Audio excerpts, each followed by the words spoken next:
আমার দোস্ত বন্ধু আমার, আজকে তো বয়ান হয়ে গেছে হাসির পাত্র, আজকে বয়ান হয়ে গেছে স্লোগান, গরম বক্তৃতা, আজকে বয়ান হয়ে গিয়েছে কে কত হাসাইতে পারে। মাঝে মাঝে মোবাইলে আমরা দেখি লেখা থাকে না হাসলে এমবি ফেরত।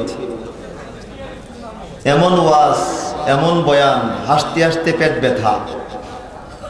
লা হাওলা ওয়ালা কুওয়াতা ইল্লা বিল্লাহ।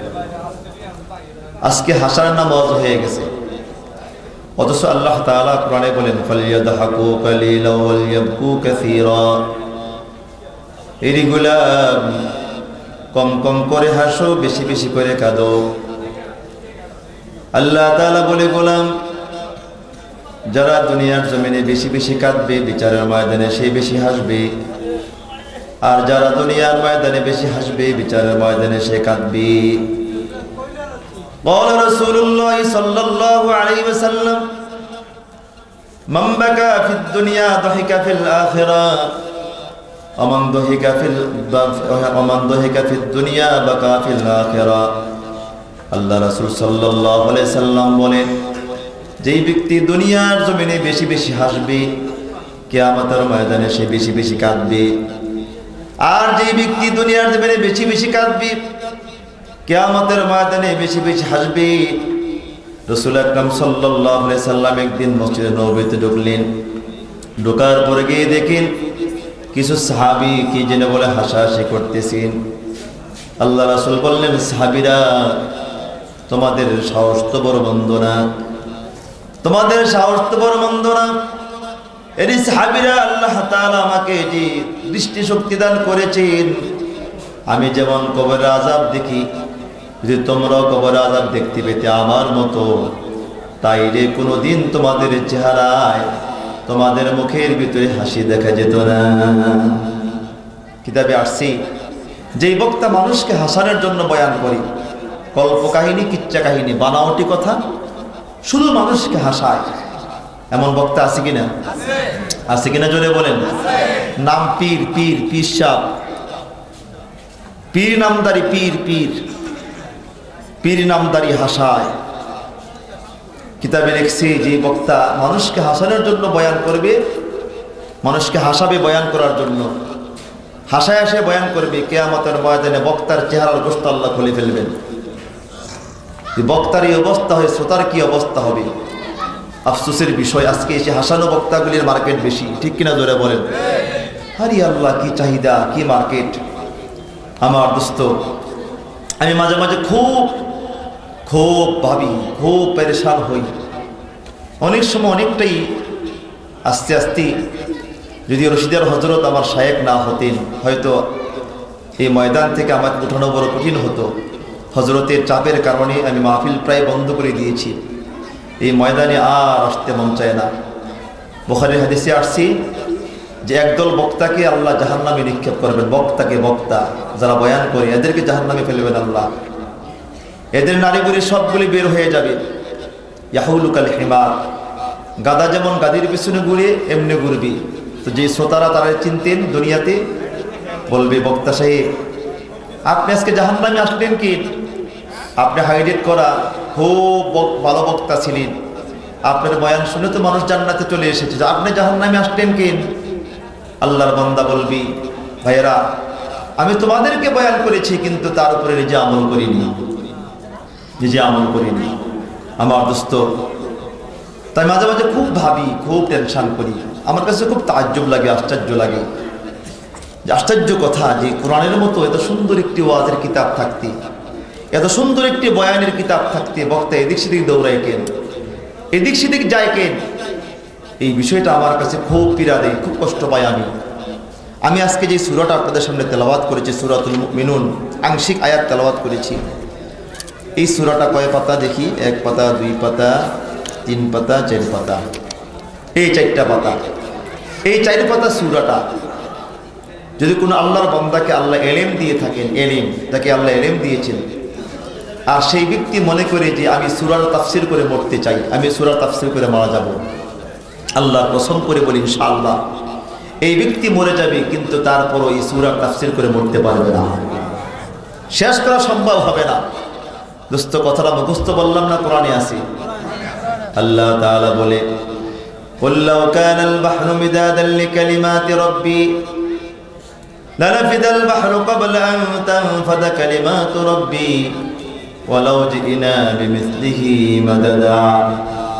আল্লাহ তাআলা বলে, বন্ধু আমার, হাবিব আমার, আপনি গোটা দুনিয়ার সব মানুষগুলিকে বলে দিন, যদি আমার কালামের ব্যাখ্যা লেখার জন্য গোটা দুনিয়ার পানিগুলা কালি হয়ে যায় আর গাছগুলি কলম হয়ে যায়, আমার কালামের ব্যাখ্যা লিখতে শুরু করে লিখতে লিখতে লিখতে লিখতে একদিন পানিও শেষ হয়ে যাবে, একদিন কলমগুলিও শেষ হয়ে যাবে। আবার যদি সেই পরিমাণ পানি আনা হয়, কলম আনা হয়, এগুলোও শেষ হয়ে যাবে, কিন্তু তারপরও আমার কালামের ব্যাখ্যা লিখে দুনিয়ার কেউ কোনোদিন শেষ করতে পারবে না। আচ্ছা বলেন, হিসাব দি, রাসূল আকরাম সাল্লাল্লাহু আলাইহি সাল্লাম যখন হেরা পর্বত থেকে জাতির কাছে এসেছিলেন, হেরা পর্বত থেকে জাতির কাছে এসেছিলেন, আল্লাহ রাসূলকে খালি হাতে আসছেন না বড় হাতে আসছেন? জোরে বলেন, বুঝেন নাই? হেরা পর্বত থেকে যখন রাসূল আসছিলেন, যে ওহী নাযিল যেখানে হয়েছে, যে পর্বতে, যে পাহাড়ে, ওইখান থেকে যখন জাতির কাছে আসতেছিলেন, খালি হাতে আসছেন না বড় হাতে আসছেন? কি নিয়ে তিনি আসছেন? আল্লামা ইকবাল বলেন, উতার কারগার হেরা সে সোয়ে কুম আয়া और एक नुस्खे कीमिया साथ लाया। আল্লামা ইকবাল বলেন, ও দুনিয়ার মানুষ, আমার বন্ধু মুহাম্মদ সাল্লাল্লাহু আলাইহি সাল্লাম হেরা পর্বত থেকে আসার সময় খালি হাতে আসেন নাই, বড় হাতে আসছেন। তিনি কি নিয়ে আসছেন? আল্লামা ইকবাল বলেন, और एक नुस्खे कीमिया साथ लाया, কবর রত্নে একটি পরশ পাথর কোরআন হাতে নিয়ে এসেছিলেন। আল্লামা ইকবাল বলেন, দুনিয়ার মানুষ, তোমরা ভালো করে জানো, দুনিয়ার জমিনে পরশ পাথরের সঙ্গে লোহা লাগলে লোহাটা এক পর্যায়ে সোনা হয়ে যায়। আল্লাহর কসম করে বলি, আমার বন্ধু মুহাম্মদ সাল্লাল্লাহু আলাইহি সাল্লাম যে কোরআন নিয়ে দুনিয়ার জমিনে আসছেন, এই কোরআনটা যদি কারো জীবনে লেগে যায়, এই লোকটা চোর ডাকাত বাটপার সিডিংবাজ থাকে না, এই লোকটা দুনিয়ার জমিনে সোনার মানুষে পরিণত হয়ে যায়। ঠিক কিনা জোরে বলে? এই মানুষটা ডাকাত থাকে না, চোর থাকে না, সিডিংবাজ থাকে না, বাটপার থাকে না, জিনাকুর থাকে না, দুই নাম্বারই করে না, এই লোকটা সোনার মানুষ হয়ে যায়। এবার রাসূল আকরাম সাল্লাল্লাহু আলাইহি সাল্লাম হাদিসে কি বলেন? قال رسول الله صلى الله عليه وسلم من قال به صدقه। রাসূল আকরাম সাল্লাল্লাহু আলাইহি সাল্লাম বলেন, যেই ব্যক্তি কোরআন দিয়া কথা বলে, কোরআন দিয়া বয়ান করে, কোরআন দিয়া নসিহত করে, সেই সত্য কথা বলে। কে বলেন? রাসূল আকরাম সাল্লাল্লাহু আলাইহি সাল্লাম বলেন, মান ক্বালা বিহি সাদাকা, যে ব্যক্তি কোরআন দিয়া বয়ান করে, কোরআন দিয়া কথা বলে, কোরআন দিয়া নসিহত করে, সেই সত্য কথা বলে। সুবহানাল্লাহ। তারপর রাসূল কি বলে শুনেন, আমান আমিলা বি উজরা। আল্লাহ রাসূল বলেন, যে ব্যক্তি কোরআন দিয়া আমল করবে, কোরআনের উপরে আমল করবে, আল্লাহ তাকে উজরত দিয়া দিবে, জান্নাতের মালিক বানিয়ে দিবে। তারপর রাসূল বলেন, মান হাকামা বি আদালা, যে ব্যক্তি কোরআন দিয়া বিচার করে, কোরআন দিয়া দেশ চালায়, কোরআন দিয়া রাষ্ট্র চালায়, সে হলো বিচারক, সে হলো রাষ্ট্রনায়ক। তারপর রাসূল বলেন, মান দাআ ইলাইহি হুদিয়া ইলা সিরাতিম মুস্তাকিম। রাসূল বলেন, যে ব্যক্তি কোরআনের দিকে মানুষকে ডাকতেছে, সে মানুষকে জান্নাতের দিকে ডাকতেছে। আমি বুঝাইতে পারছি আপনাদেরকে? জোরে বলেন। আপনারা, আমি কাউকে জোর করে রাখি না, আমার অভ্যাস নাই। দুইজন মানুষও যদি আমার সামনে ধৈর্য সহকারে বসে মনোযোগ সহকারে বয়ান শুনে, আল্লাহর কসম করে বলি, ইনশাআল্লাহ আমি তার জন্য যতটুকু টার্গেট করে ততটুকু বয়ান করব। আমি এলোমেলো পছন্দ করি না। বড় প্যান্ডেলে বয়ান করে আমার অভ্যাস আছে, ছোট প্যান্ডেলে বয়ান করে অভ্যাস আছে, দুইজন লোকের সামনে বয়ান করে অভ্যাস আছে। কারণ আমাদের আকাবেররা এটাই আমাদেরকে শিক্ষা দিয়েছেন। হযরত ইয়াকুব নানদবী রহমতুল্লাহ আমাদের বাপ, দেওবন্দের শাইখুল হাদিস, তিনি মাহফিল করতেন, বয়ান করতেন। তো বয়ান করতেছেন, তো আখিরু দাওয়ানা আলহামদুলিল্লাহি রাব্বিল আলামিন, এটা বলে না বক্তারা? বলে কি না? তিনিও বলে ফেলেছেন। এক গ্রাম্য মানুষ, বৌদ্ধ মানুষ, তিনি দৌড়ে এসে ওনার সামনে, হুজুর বলতেছে, বেটা হাঁপাচ্ছ কেন? হুজুর, আমি বহুদূর থেকে আপনার বয়ান শোনার জন্য আসছি, আমি আপনার ভক্ত। কিন্তু আফসোস, কপাল পড়ছে আমার, আমিও ঠিক প্যান্ডেলে ঢুকছি, আপনি বয়ান শেষ করছেন, আমি তো বয়ানটা শুনতে পারলাম না। হুজুর বললেন, তুমি কি আমার বয়ান শোনার জন্য আসছো? হুজুর, খোদার কসমে আমি আপনার বয়ান শোনার জন্য আসছি। হুজুর বললেন, তাইলে বসো, তোমার জন্য আমি আরো 2 ঘন্টা বয়ান করবো।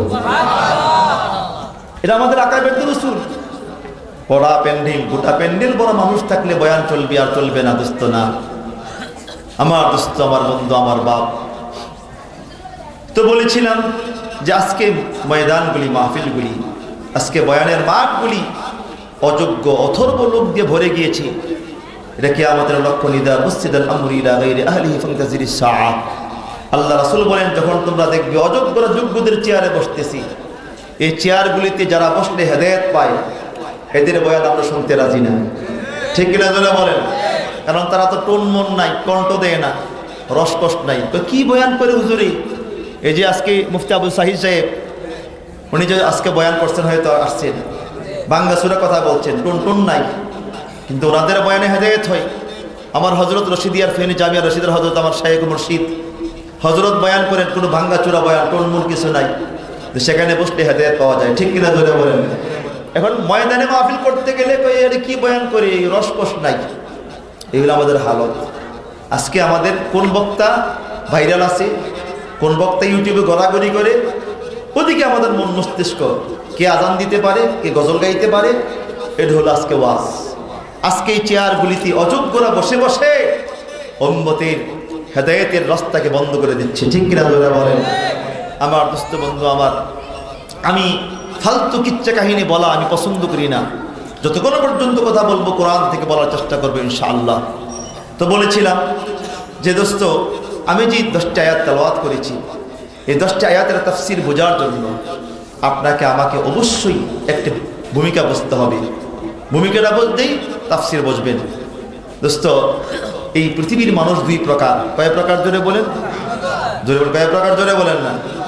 এক প্রকার হলো নেককার, আর এক প্রকার হলো বদকার। এক প্রকার কি? জোরে বলেন, এক প্রকার কি? এক ভাগ হলো নেককার, আর এক ভাগ হলো বদকার। নেককারের সামনে মালাকুল মউত আসে, বদকারের সামনে মালাকুল মউত আসে, 2 জনের সামনে মালাকুল মউত আসে। তবে নেককারের সামনে মালাকুল মউত আসার পরে সঙ্গে সঙ্গে তার রুহটা নিয়ে যায় না। অল্প সময় তার সঙ্গে কথাবার্তা হয়, কিছু হালত পেশ করেন। এক পর্যায়ে নেককার ব্যক্তিকে মালাকুল মউত বলে, আল্লাহর বান্দা, তুমি কি এই পৃথিবীতে আর থাকবা না? তুমি কি চলে যাবে? আর থাকতে মন চায় না? তুমি আর থাকবা না এই জমিনে? তখন এই নেককার ব্যক্তি বলে, মালাকুল মউত, এই পৃথিবীতে আমার আর 1 মুহূর্ত থাকতে মন চায় না। আমার কথা বুঝতে পারছেন? তো এত আস্তে সুবহানাল্লাহ বললেন কেন? নেককার ব্যক্তি বলে, মালাকুল মউত, এই পৃথিবীতে আমার 1 মুহূর্ত আর থাকতে মন চায় না, আমি চলে যেতে চাই, আমার বন্ধুর সাক্ষাতে চলে যেতে চাই। কথাটা সাধারণ কথা নয়।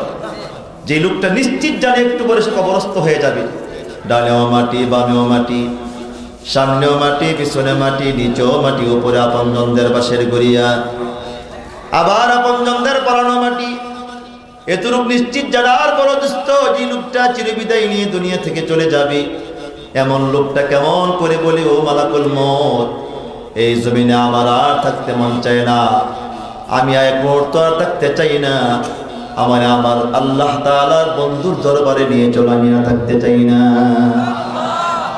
আমি আরো সহজ করে দিচ্ছি। মনে করেন আপনাদের এই অঞ্চল নাম কি? খিরুদিয়া।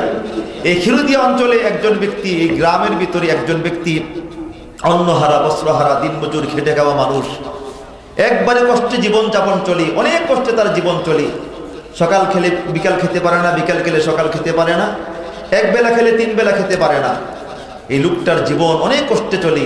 তো ঢাকা গুলশান এলাকা থেকে একজন ব্যক্তি এসে বললেন, ভাইজান, শুনতে পেলাম আপনি নাকি অনেক কষ্টে থাকেন, অনেক কষ্টে জীবন যাপন চলতেছে আপনার। বলে, হ্যাঁ, আমার সঙ্গে চলেন। যাব কোথায়? গুলশান এলাকায়। গেলে কি হবে? আমি আপনাকে একটা ফ্ল্যাটের মালিক বানাই দেব, সেখানে সুখের আসবাবপত্র ব্যবস্থা করব, যা লাগে। কত চলেন? হবে না। এমনি কীভাবে হবে? বা আপনি যাবেন তো যাবেন, আমার সঙ্গে একা একা যাবেন, এই ফ্যামিলির সঙ্গে যেতে পারবে না। আপনি এখান থেকে চিরবিদায় নিয়ে চলে যাবেন, মৃত্যু পর্যন্ত এখানে আর ফিরে আসতে পারবেন না। এদের থেকে একবারে বিদায়। আপনি মানবেন? জোরে বলেন। আপনি কি বলবেন? বেটা, তোর গুলশান এলাকার ফ্ল্যাটের গোষ্ঠী গিলাই, আমি খাই আর না খাই, পাই আর না পাই, আমি তো আমার ফ্যামিলি নিয়ে বেঁচে আছি, এদের চেহারা দেখতে পারতেছি। ক্ষুধার্ত থাকলেও তো আমার স্ত্রীর চেহারা, আমার সন্তানের চেহারা দেখতেছি। আমি ফ্ল্যাট দিয়ে দর্শন কি করবো?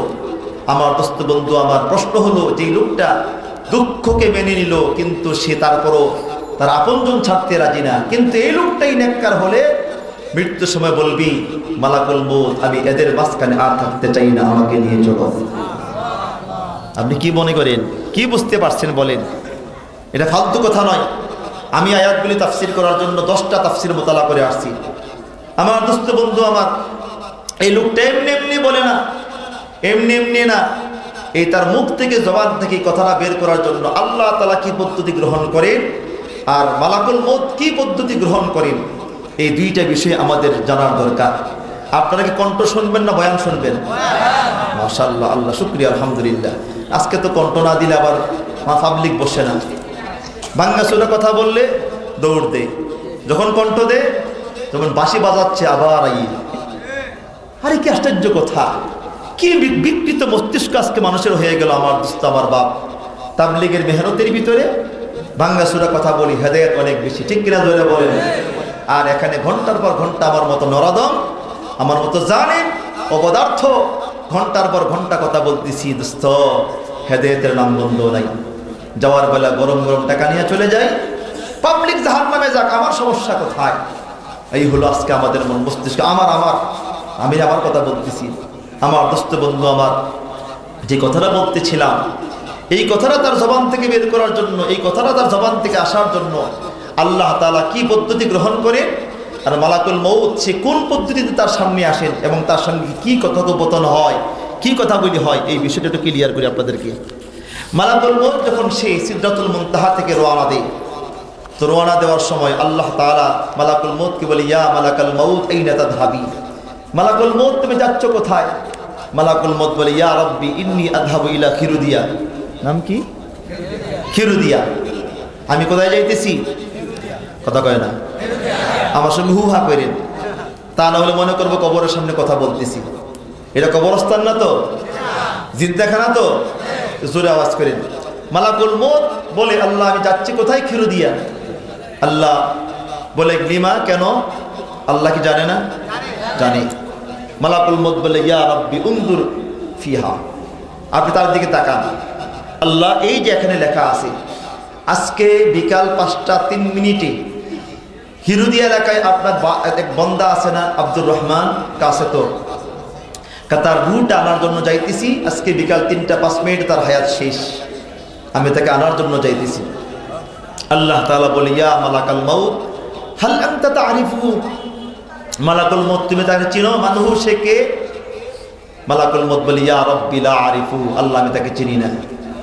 আল্লাহ তাআলা বলে, ইয়া মালাকুল মউত, হে মালাকুল মউত, ইসমা, শোনো, হুয়া সদীকি, এটা আমার দোস্ত।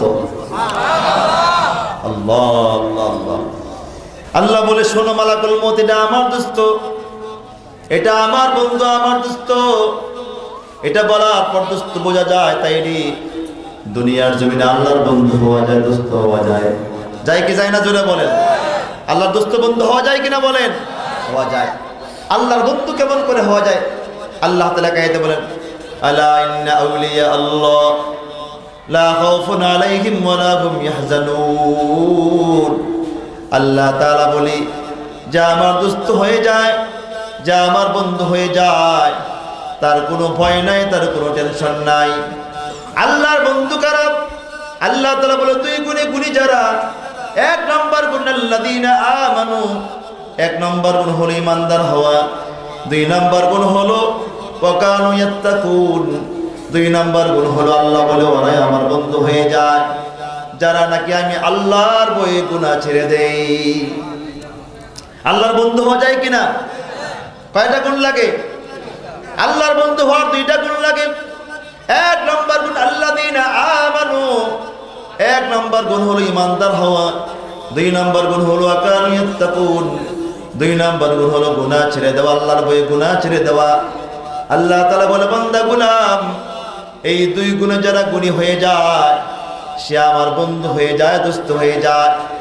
আল্লাহ তাআলা বলে, মালাকুল মউত সাবধান সাবধান সাবধান, আমার বন্ধুর সামনে যেমনি মঞ্চে যেতে পারবা না। এই মালাকুল মউত দাঁড়াও, এটা আমার দোস্ত, আমার বন্ধু, সুতরাং তোমার যেমনি মন যেমনি যেতে পারবা না। মালাকুল মউত, আমি তোমাকে অনেক ক্ষমতা দিয়েছি, আমি তোমাকে এমন ক্ষমতা দিয়েছি তুমি সর্বোত্তম সুন্দর চেহারা ধারণ করতে পারো, সবচেয়ে বিশ্রী চেহারাও ধারণ করতে পারো। মালাকুল মউত, আমার বন্ধুর সামনে আজকে উত্তম সুন্দর চেহারায় যাও, যাতে করে আমার বন্ধু তোমাকে দেখার সঙ্গে সঙ্গেই সে তোমার সঙ্গে আসতে পাগল হয়ে যায়। সুবহানাল্লাহ। 1 নম্বর 2 নম্বর মালাকুল মউত, আমার বন্ধু রাত দিন 24 ঘন্টা সেই জান্নাত কামনা করেছি, সকালে দুপুরে বিকালে বারবার জান্নাত কামনা করেছেন। আমি আল্লাহর জন্য, আমারে খুশি করার জন্য আমার বন্ধুটা, আমি যে কাজে নারাজ সেই কাজে হাত পা বাড়ায় নাই। এরে মালাকুল মউত সাবধান, আমার বন্ধুরা যখন দোয়া চেয়েছে তখন বলেছে রব্বানা আল্লাহুম্মা ইন্না নাসআলুকা রিদাকা ওয়াল জান্নাতাল ফিরদাউস। আমার দোস্ত বারবার বারবার বারবার দোয়া করেছে, বারবার দোয়া চেয়েছেন আমি তাকে যেন জান্নাতের মালিক বানাই দিই। এরে মালাকুল মউত, আমার বন্ধুটা জান্নাত পাওয়ার জন্য তার স্ত্রীকে পর্দা করাইছি, তার মেয়েকে পর্দা করাইছি, মাদ্রাসায় মেহনত করেছে, দান খয়রাত করেছি। আমি আমার বন্ধুটাকে আজকে আমি আল্লাহ তাআলা জান্নাত না দেখাই মরণ দেব না। যা যা মালাকুল মউত, আমার বন্ধুর সামনে জান্নাতটা ধর। তাফসীর ইবনে কাসিরে আসছে মালাকুল মউত এবার সে রওনা দেয়। মালাকুল মউত একা একা আসে না, তার সঙ্গে আরো জান্নাত থেকে 500 ফেরেশতা নিয়ে আসে। এই ফেরেশতাগুলি এসে মালাকুল মউত পৃথিবীতে এসে সঙ্গে সঙ্গে তার সঙ্গে মুওয়াজাহাত করে না, সঙ্গে সঙ্গে সঙ্গে তার সামনে ফেস টু ফেস হয় না, বহু দূর থেকে একটা আলো হয়, এত সুন্দর আলো যেই আলোটা এই ব্যক্তি তার জিন্দেগিতে কোনোদিন দেখে নাই। এই জন্য যারা এখানে বসা আছেন একটা বেকা সহযোগিতা করেন, দেখবেন যে এই লোকটা ইন্তেকাল করতেছে, মারা যাচ্ছি, মরে যাওয়ার 5 থেকে 7 মিনিট পূর্বে বা 10 মিনিট পূর্বে যে লোকটা মারা যাচ্ছে, চলে যাবে একটু করে দুনিয়া ছেড়ে, তাকাই দেখবেন এই লোকটা মরার 5-7 মিনিট আগে হঠাৎ করে সে চোখ ঘুরায়, চোখ পাকায়, মাথা ঘুরায়, কি যেন দেখতেছে, কি যেন বলতে চায়। তখন আপনি হাজার ডাকলেও ডাকের সাড়া দেয় না। দেখছেন কিনা কেউ? কে কে দেখছেন হাত তোলেন তো। মাশাআল্লাহ, আলহামদুলিল্লাহ। যারা দেখেছেন তাদেরকে বোঝানো সম্ভব। দোস্ত, এই অবস্থাটা হয় কিনা? কথা হয় কিনা জোরে বলেন। হঠাৎ চোখ পাকায়, চোখ ঘুরায়, কি যেন দেখতেছে, কারে যেন দেখতেছে, কি যেন বলতে চায়, তখন আপনি হাজার ডাকলেও ডাকের সাড়া দেয় না।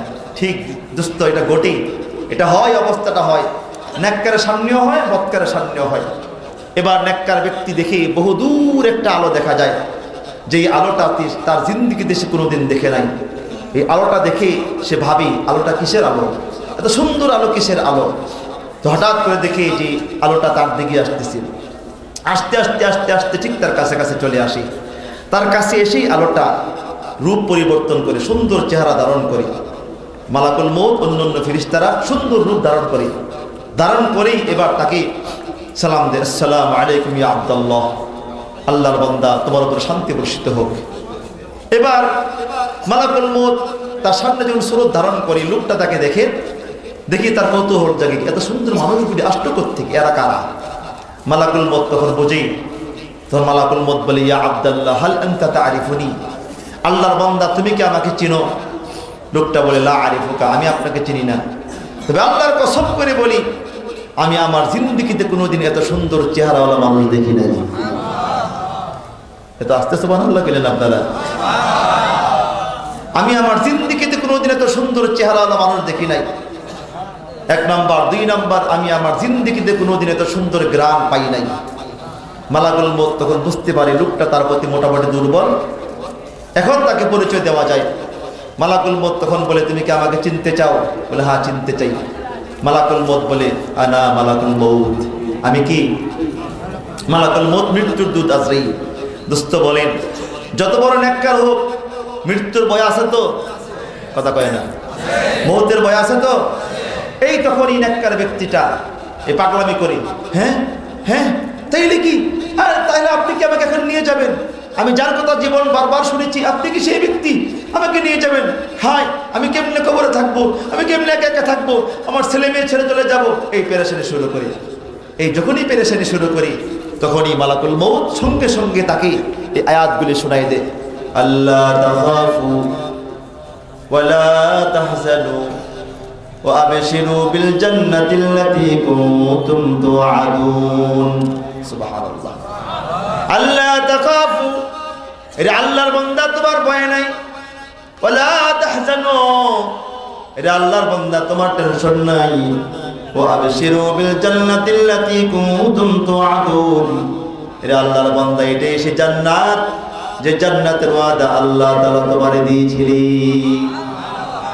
আল্লাহর বান্দা জান্নাত দেখো, জান্নাত দেখো, দুষ্ট আল্লাহর বান্দা জান্নাত দেখে আর মুস্কি মুস্কি হাসেন। হঠাৎ করে তার চেহারা মলিন হয়ে যায়।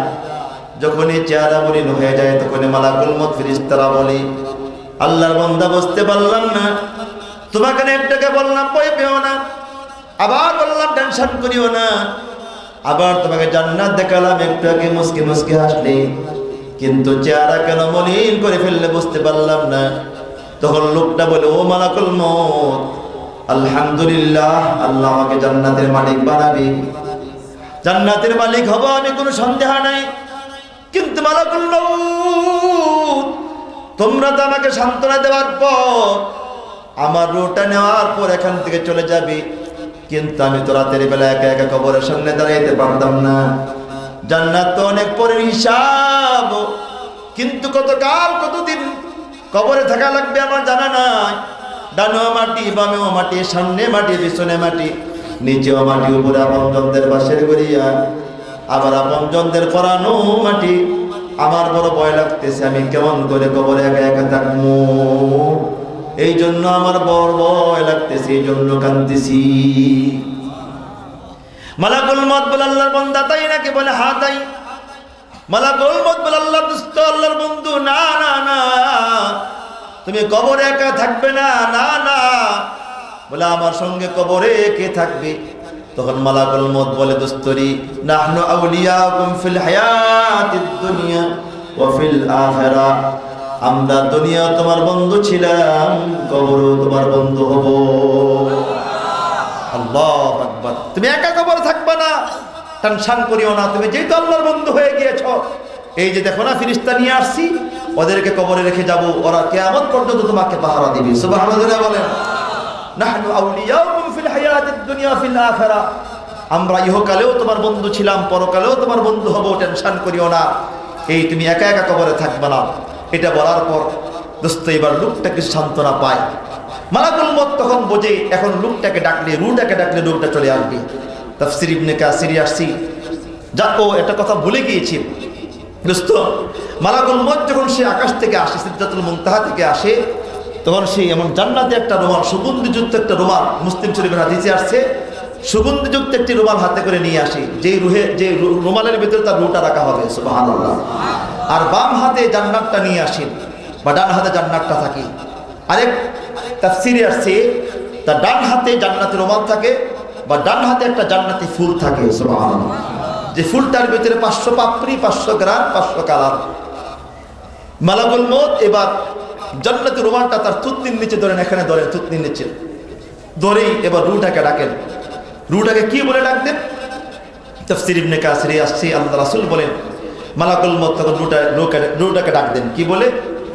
ইয়া আইয়াতুহান নাফসুল মুতমাইন্না কানাত ফি জাসাদিন তাইয়্যিব উখরুজি ইলা রাউহিল্লাহি ওয়া রাইহান ওয়া গায়রিন ওয়াসবান। ইয়া আইয়াতুহান নাফসুল মুতমাইন্না কানাত ফি জাসাদিন তাইয়্যিব উখরুজি ইলা রাউহিল্লাহি ওয়া রাইহান ওয়া গায়রিন ওয়াসবান। দুষ্ট মালাকুল মউত বলে, ইয়া আইয়াতুহান নাফসুল মুতমাইন্না, এই পবিত্র আত্মা, পবিত্র রূহ, কানাত ফি জাসাদিন তাইয়্যিব, দীর্ঘদিন পর্যন্ত পবিত্র দেহের ভিতরে ছিলে, আর থাকার দরকার নাই, জলদি বের হও, উখরুজি, বের হও, বের হও। ইয়া আইয়াতুহান নাফসুল মুতমাইন্না, এ পবিত্র আত্মা, কানাত ফি জাসাদিন তাইয়্যিব, দীর্ঘদিন পর্যন্ত পবিত্র দেহের ভিতরে ছিলে, যে দেহের ভিতরে সুদ নাই, ঘুষ নাই, বিড়ি নাই, সিগারেট নাই। আল্লাহর বান্দা, উখরুজি, বের হও, বের হও, বের হও। রুহটা তখন বলে, কোথায় বের হব আমি, কোথায় যাব আমি? মালাকুল মউত জান্নাতটা ধরে বলে ইলা রাউহিল্লা রাইহান, আল্লাহ তাআলা তোমার জন্য জান্নাত বানাইছেন, জান্নাত সাজাইছেন, জলদি বের হও, আল্লাহর তৈরি জান্নাতে ঢুকে যাও। বারবার বারবার বলে রুট একবার সামনে আসে আবার ভিতরে চলে যায়, আবার সামনে আসে আবার ভিতরে চলে যায়, আবার সামনে আসে আবার ভিতরে চলে যায়। বারবার বারবার বলে রু বের হয়ে যাও, বের হও বের হও বের হও, কিন্তু বারবার বলার পরে বের হয় না। এরপর যে মালাকুল মউত বলে আল্লাহর বান্দা তুমি ভয় পাইতেছো নাকি? বলে হ্যাঁ ভয় লাগতেছি। আমি কেমন করে মালিকের সামনে দাঁড়াবো, বড় ভয় লাগতেছি। তখন মালাকুল মউত তারে বলে না না না, অগাইরিন গজবান, আল্লাহ তাআলা তোমার উপরে সন্তুষ্ট, তুমিও তার উপরে সন্তুষ্ট। এরু জলদি বের হও বের হও বের হয়ে যাও। একবার দুইবার তিনবার পাঁচবার সাতবার বলার পর ওটা বের হয় না। একবার ভিতরে চলে যায় আবার সামনে চলে আসি, আবার ভিতরে চলে যায় আবার সামনে চলে আসে। এরপর যে মালাকুল মউত সে বিরক্ত হয়ে যায়। বিরক্ত হয়ে যাওয়ার পর দোস্ত আল্লাহর দরবারে চলে যায়, আল্লাহ তোমার বন্ধুকে অনেকক্ষণ ডাকলাম কিন্তু সে তো আমার সঙ্গে আসে না। আল্লাহ বলে মালাকুল মউত তুমি আমার বন্ধুর সামনে গিয়েছো কেমন করে? আল্লাহ আপনি যেমনি কইছেন এমনি গেছি। কথা বলেন না মনে? আয় আল্লাহ আপনি যেভাবে বলেছেন আমি আরো সুন্দর রূপ নিয়ে তার সামনে গেছি। আচ্ছা ডাক দিয়েছো কেমন করে? তখন মালাকুল মউত বলে আল্লাহ এই শব্দগুলি বলেছি, ইয়া আইয়াতুহান নাফসুল মুতমাইন্না কানাত ফি জাসাদিন তাইয়্যিব উখরুজি ইলা রাউহিল্লাহি ওয়া রাইহান ওয়া গায়রিন গজবান। এই শব্দটা বলে ডাক দিয়েছি। আল্লাহ তাআলা বলে মালাকুল মউত তুমি যে সিস্টেমে ডাক দিয়েছো এই সিস্টেমে ডাকলে আমার বন্ধু জীবনেও তোমার সঙ্গে আসবে না। আচ্ছা দোস্ত ইনসাফ দিয়ে বলেন মালাকুল মউত যে সিস্টেমে ডাক দিয়েছেন সিস্টেমটা কি খারাপ ছিল? জোরে কয় না। কি সিস্টেমটা কি খারাপ ছিল? জোরে বলেন না। আর কি করবে মালাকুল মউত? সে কি জীবন দিয়ে ফেলবে নাকি? সে আপ্রাণ চেষ্টা করেছে রুটাকে নিয়ে যাওয়ার জন্য কিন্তু বের হচ্ছে না। মালাকুল মউত তখন বলে আল্লাহ আমি করবোটা কি? আল্লাহ তাআলা বলে মালাকুল মউত তোমার কিছুই করতে হবে না, তুমি যাও দুনিয়া যাও, আমার বন্ধুর সামনে গিয়ে দাঁড়াবো। আমি আল্লাহ তাআলা এখন নিজেই আরশে আজিম থেকে আমার বন্ধুকে আমি আল্লাহ নিজেই ডাক দিব, দেখে আসি কিনা। বিশ্বাস করবেন ভাই কোরআনটা হাতে নিয়ে বলতেছি, আমি আমার জীবনে প্রথম যখন এই তাফসীরটা দেখি তাফসীর ইবনে কাসিরি, আমার কাছে আশ্চর্য লাগছে। মানে আমার কাছে প্রথম মনে হয় তাফসীরটা বুঝি নাই আমি। তা আবার মোতালা করেছি, মনে করেছি বুঝি নাই। তা আবার মোতালা করেছি, মনে করেছি বুঝি নাই। তা আবার মোতালা করেছি। এরপরে ইতমিনান ফিল কলব হওয়ার পরে, আত্মতৃপ্তি হওয়ার পরে এরপর থেকে তাফসীর করতেছি। মানে আমার কাছে আশ্চর্য লাগছে এই বিষয়টা যে কিরি আল্লাহ তাআলা বন্ধু হয়ে ডাক দিবেন। সারা জীবন শুনেছি মালাকুল মউত রু নিয়ে যান, আল্লাহ তাআলা বন্ধু হয়ে ডাক দিয়ে নিয়ে যাবেন, এটা কেমন কথা? এটা আমার কাছে আশ্চর্য লাগছে দোস্ত। আল্লাহ তাআলা তখন মালাকুল মউতকে বলে তুমি আমার বন্ধুর সামনে চলে যাও, আমি আল্লাহ তাআলা নিজেই এখন বন্ধু হয়ে আমার বন্ধুকে ডাকতেছি, দেখি আসে কিনা। আল্লাহ তাআলা কি বলে ডাক দেন? তাফসীর ইবনে কাসিরে আসছে আল্লাহ তাআলা তখন সূরাতুল ফাজরের শেষ 3টা আয়াত দিয়ে ডাক দেন। আল্লাহ তখন বলেন ইয়া আইয়াতুহান নাফসুল মুতমাইন্না ইরজিই ইলা রাব্বিকি রাদিয়াতাম মারদিয়া ফাদখুলি ফি ইবাদি ওয়াদখুলি জান্নাতি। দোস্ত বন্ধু আমার আল্লাহ তাআলা বলে দোস্ত জলদি আসো জলদি আসো, জান্নাতে চলে যাও, জান্নাতে ঢুকে যাও গোলাম।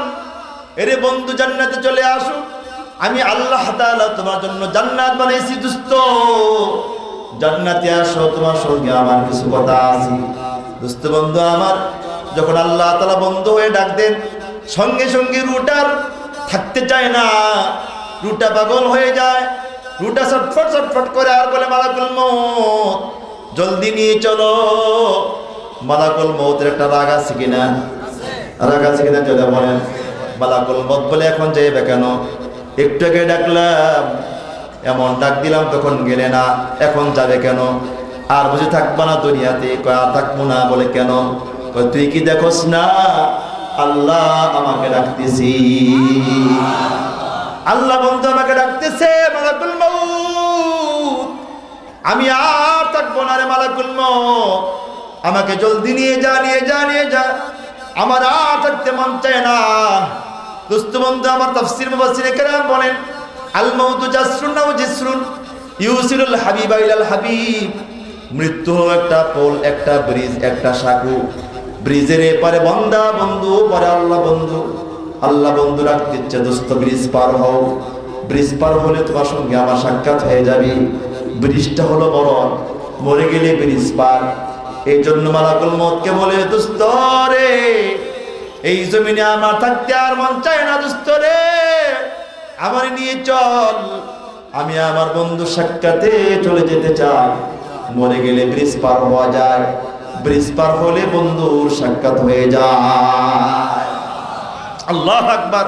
লোকটা বলে, মালাকুল মউত, আবার এই জমিনে আর এক মুহূর্ত থাকতে মন চায় না, এই বেটা জলদি নিয়ে চল, আমি আর এই জমিনে থাকবো না। এতটুকু বুঝছেন তো? কথা কয় না? নেককার ব্যক্তি একটা পর্যায়ে কি বলে, আমি আর এই জমিনে থাকতে চাই না, আমাকে নিয়ে চলো, আমি আমার বন্ধু সাক্ষাতে চলে যেতে চাই। এতটুকু বুঝছেন তো? তোরা বলেন না। এতটুকু বুঝতে এবার ভূমিকাটা শেষ, সংক্ষিপ্ত আকারে বলেছি। এবার তাফসিরে সরাসরি আসেন। এতটুকু বুঝতে পারলে তাফসির বোঝা একেবারে সহজ হয়ে যাবে। এবার পৃথিবীর মানুষগুলি কয় ভাগ বলেছিলাম? কথা কেন? কয় ভাগ বলেছিলাম? এক ভাগ নেককার, আরেক ভাগ কি? মনে আছে কিনা আপনাদের? এবার আবার বলি, আবার স্মরণ রাখার জন্য। ওয়াজ কি নিবেন না এখানে রেখে যাবেন? যদি নেন তাইলে অন্তর কানে শোনেন। এই পৃথিবীর মানুষগুলি কয় ভাগ? এক ভাগ কি, আরেক ভাগ কি? বদকার। নেককার ব্যক্তি একটা পর্যায়ে কি বলে, এ মালাকুল মউত, এই পৃথিবীতে আমি আর থাকতে চাই না, তুমি আমাকে আমার বন্ধু সাক্ষাতে নিয়ে চলো। কথাটাকে এমনি এমনি বলে না একটা পর্যায়ে বলে? কখন বলে? আল্লাহ তাআলা বন্ধু হয়ে ডাক দেন। কথা বোঝা যাচ্ছে? যারা বলেন এটা এতটুকু বুঝছেন তো? যারা বলেন এতটুকু বুঝতে এবার আসেন আরেক ভাগ কি? মাশাআল্লাহ, আরেক ভাগ কি? এবার বক্তার সামনে মালাকুল মউত আসে তো, মৃত্যু হয় তো, এই আল্লাহ এখান থেকে আলোচনা করতেছেন, হাত্তা ইদা জাআ আহাদাহুমুল মাউত। এই এখান থেকে হাত্তা ইদা জাআ আহাদাহুমুল মাউত। আল্লাহ বলে, যখন নাকি এই নাফরমান, বেঈমান, মদখুর, সুদখুর, জিনাখুর, বেনামাজি, জালেম, বেপরদা নারী, অসভ্য অথর্ব নারী, যখন এদের কোনো একজনের সামনে মৃত্যু চলে আসে, আসার সঙ্গে সঙ্গে সে বলে, কালা, সে বলে, রব্বি, হে রব, ইরজিউনি, আল্লাহ আমারে ফিরিয়ে দিন, আমি যেতে চাই না, আল্লাহ আমারে ফিরিয়ে দিন। আমি আবার বলি, নেককার ব্যক্তি কি বলে? আমি এই জমিনে আর থাকতে চাই না। নাফরমান কি বলে? যেতে। বুঝেন নাই মনে? এইটুকু বোঝেন নাই? আবার বলি, নেককার ব্যক্তি এক পর্যায়ে কি বলে? আমি আর এই জমিনে থাকতে চাই না। নাফরমান কি বলে? আমি এই জমিনে, আল্লাহ, এই যে আয়াত কোরআন শরীফের নানার বাড়ির গল্প না, কালা, আল্লাহ বলে, হাত্তা ইদা জাআ, এ নাফরমান, এ বেঈমান, যখন নাকি এই নাফরমানদের মধ্য থেকে কোন এক জালেমের সামনে মৃত্যু চলে আসে, তখন সে চিৎকার দিয়ে আমি রবকে বলে, কালা, সে বলে, রব্বি, হে রব, হে মালিক, ইরজিউনি, আল্লাহ আমারে ফিরিয়ে দেন, ও আল্লাহ আমারে ফিরিয়ে দেন, আমি যেতে চাই না, আল্লাহ আমি যেতে চাই না। আওয়াজটা কেমন হয়?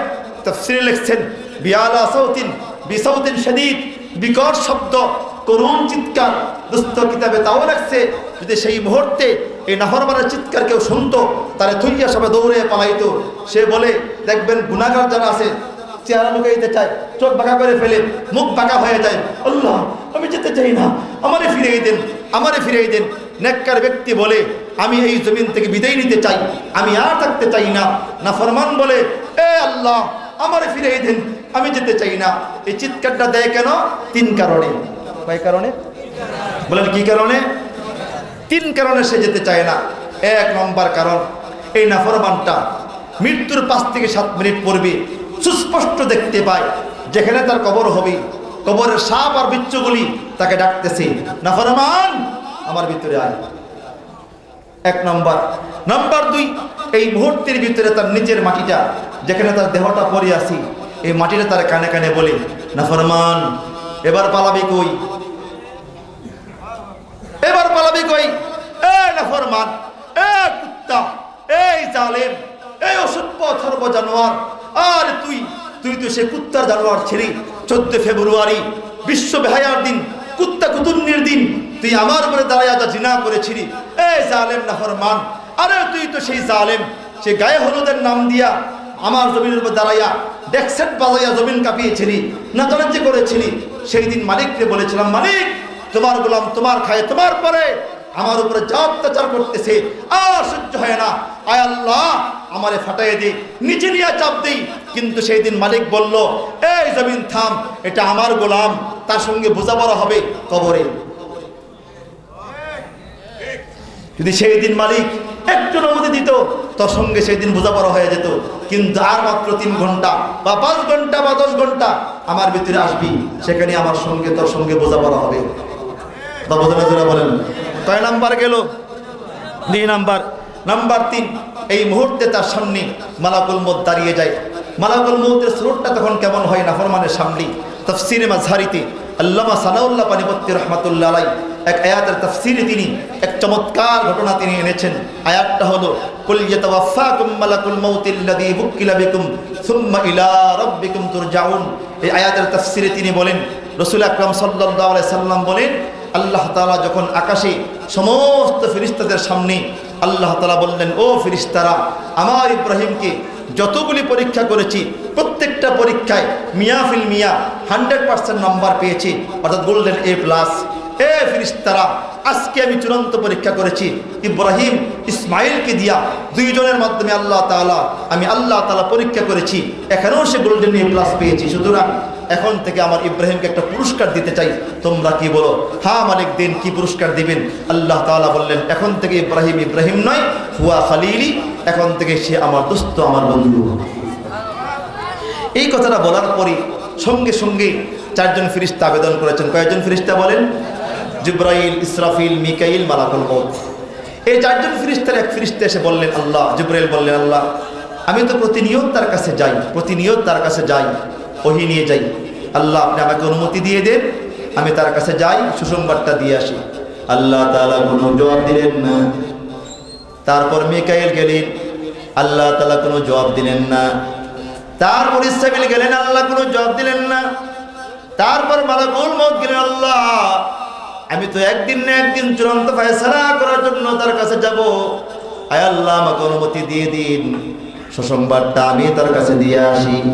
আল্লাহ তাআলা বললেন, যা মালাকুল মউত যা, আমি তোমাকে অনুমতি দিয়ে দিলাম, তুমি আমার বন্ধুরে সংবাদটা দিয়ে আসো। দোস্ত বন্ধু আমার, মালাকুল মউত দুনিয়া চলে আসছেন। দুনিয়া আসার পর বললেন, ইব্রাহিম আল্লাহ তাআলা আকাশে সব ফেরেশতার সামনে আপনাকে খলিলুল্লাহ বলেছি।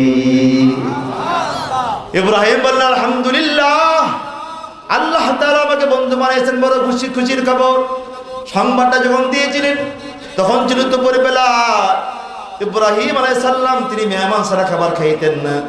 ইব্রাহিম বললেন, দোস্ত আপনি কি যে এত সুন্দর সুসংবাদ আমাকে দিয়েছেন, আমি আপনাকে ছাড়া খাবার খাবো না, মেহমানদারি আপনি গ্রহণ করেন।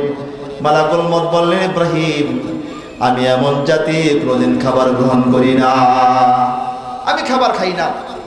ফাতাআজ্জাব ইব্রাহিম আলাইহিস সালাম, ইব্রাহিম আলাইহিস সালাম আশ্চর্য বলেন, ফাকালা মান আনতা, আপনি কে? খানা খান না মানি? হ্যাঁ, তো কে আপনি বলেন? একটা পর্যায়ে বলেন, আপনি কি আমার পরিচয় জানতে চান? বলে, হ্যাঁ পরিচয় জানতে চাই। মালাকুল মউত বলেন, আনা মালাকুল মউত, আমি মালাকুল মউত, মৃত্যুর দূত আজরাইল। এই কথা শোনার পরে ইব্রাহিম আলাইহিস সালাম ভয় পেয়ে গিয়েছেন, উনি মনে করছেন ওনাকে নিতে আসছি। মালাকুল মউত বুঝে ফেলেছেন, বললেন, ইয়া ইব্রাহিম লা তাখাফ, ইব্রাহিম ভয় পাবেন না, আমি আপনাকে নেওয়ার জন্য আসি নাই, আমি আপনাকে সুসংবাদ দেওয়ার জন্য আসছি। আপনার হায়াত এখন অনেক লম্বা বাকি আছে, চলে গেলাম, বিদায়, দেখা হবে সেই দিন। এটা বলেই তিনি চলে যাচ্ছেন। পিছন দিক দিয়ে মালাকুল মউতকে ইব্রাহিম আলাইহিস সালাম ডাকলেন, মালাকুল মউত দাঁড়াও, দোস্ত তোমার সঙ্গে আমার কাছে কথা আছে। এ দোস্ত, আমার দীর্ঘদিনের স্বপ্ন ছিল যে তোমার সঙ্গে আমার এক পর্যায়ে দেখা হয়ে যাবে মৃত্যুর পূর্বে। আলহামদুলিল্লাহ, আল্লাহ তাআলা আমার সেই আশাটা পুরা করেছেন। এরে মালাকুল মউত, আমার একটা আবদার রাখবে কিনা বলো? কি আবদার বলেন? এরে মালাকুল মউত, তুমি নাফরমানের সামনে আসে বলে হ্যাঁ, নেককারের সামনে আসে বলে হ্যাঁ। এরে দোস্ত, নাফরমানের সামনে তোমার সুরতটা কেমন হয়ে যায়, নেককারের সামনে তোমার সুরতটা কেমন হয়ে যায়, আমাকে একটু দেখাইবে কিনা বলো? মালাকুল মউত বলে, ইব্রাহিম আমি তো আমার গতিতে চলি না, আমার এক মালিক আছে আল্লাহ, আল্লাহর কাছ থেকে অনুমতি আনা লাগবে। ইব্রাহিম বললেন যা দোস্ত যা যা যা অনুমতি নিয়ে আয়। মালাকুল মউত চলে গেলেন। আল্লাহ আপনার বন্ধু ইব্রাহিম এই আবেদন করেছেন, আল্লাহ আমি করবোটা কি? আল্লাহ তাআলা বললেন যা মালাকুল মউত, যেহেতু আমি আল্লাহ তাআলা বন্ধু বানাইছি, আমার বন্ধু আবদার যা করে সব তুমি রক্ষা করো। দোস্ত বন্ধু আমার ইব্রাহিম দুনিয়াতে চলে মালাকুল মউত দুনিয়ায় চলে আসছেন। আসার পরে বলেন ইব্রাহিম আল্লাহ তাআলা অনুমতি দিয়েছেন, বলেন কি দেখতে চান? দোস্ত ইব্রাহিম বললেন দোস্ত রে, নাফরমান বেঈমান মৎকুর সুদকুর জিনাকুর তার সামনে তোমার সুরতটা কেমন হয়ে যায় আমাকে একটু দেখাও। দোস্ত বন্ধু আমার এটা বলার পর তাফসিরে আসছে আল্লাহ রাসূল বলেন মালাকুল মউত বলেন ইব্রাহিম আমি আপনাকে হাত জোড় করে বলি আপনি আমার সেই সুরতটা দেখতে যাবেন না। কেন রে দোস্ত দেখবো না, কারণটা কি? বলে কারণ হলো মালাকুল মউত বললেন ইব্রাহিম আমি নাফরমান বেঈমান মৎকুর সুদকুর জিনাকুর তার সামনে কোন সুরতে আসি, কত ভয়ানক সুরতে আসি, কত ভয়ঙ্কর সুরতে আসি, সেই সুরতটা দেখলে আপনার হুঁশ থাকবে না। আমি কত ভয়ানক হতে পারি আপনি জানতেও পারবেন না। মালাকুল মউত এটা বলার পরে ইব্রাহিম বললেন ও দোস্ত মালাকুল মউত আমার বুঝে আসুক বা না আসুক আমার দেখতে বড় মন চায়। এ দোস্ত দেখাও দেখাও তুমি কেমন করে নাফরমানের সামনে আসো। এক পর্যায়ে মালাকুল মউত বাধ্য হয়ে গেলেন, বললেন ইব্রাহিম চোখ দুইটা বন্ধ করেন। চোখ দুইটা বন্ধ করলেন। এবার বললেন ইফতা আইনাইক, চোখ দুইটা খোলেন। উনজুর ইলাইয়া, আপনি আমার দিকে তাকান। দোস্ত বন্ধু আমার রাসূল আকরাম সাল্লাল্লাহু আলাইহি সাল্লাম বলেন আমার দোস্ত আমার বন্ধু আমার ভাই ইব্রাহিম আলাইহিস সালাম চোখ দুইটা খোলার পর মালাকুল মউতের দিকে একবার নজর করলেন। নজর করার পরে এমন ভয় তিনি পেয়েছেন, বিকট শব্দে চিৎকার দিয়ে বেহুশ হয়ে জমিনে পড়ে গেলেন। আল্লাহু আকবার বলে চিৎকার দিয়ে বেহুশ হয়ে জমিনে পড়ে গেলেন। এত কঠিন আওয়াজ, এমন ভয়ঙ্কর সুরত, এত ভয়ানক সুরত কেমন করে একটা মাখলুকের হতে পারে তিনি কল্পনা করতে পারেননি। লম্বা সময় পর্যন্ত হুঁশে আসে নাই। এক পর্যায়ে হুঁশে আসলেন। হুঁশে আসার পর বললেন দোস্ত এরে মালাকুল মউত আল্লাহর কসম করে বলো তুমি কি নাফরমান বেঈমান মৎকুর সুদকুর জিনাকুরের সামনে এই সুরতে আসো নাকি?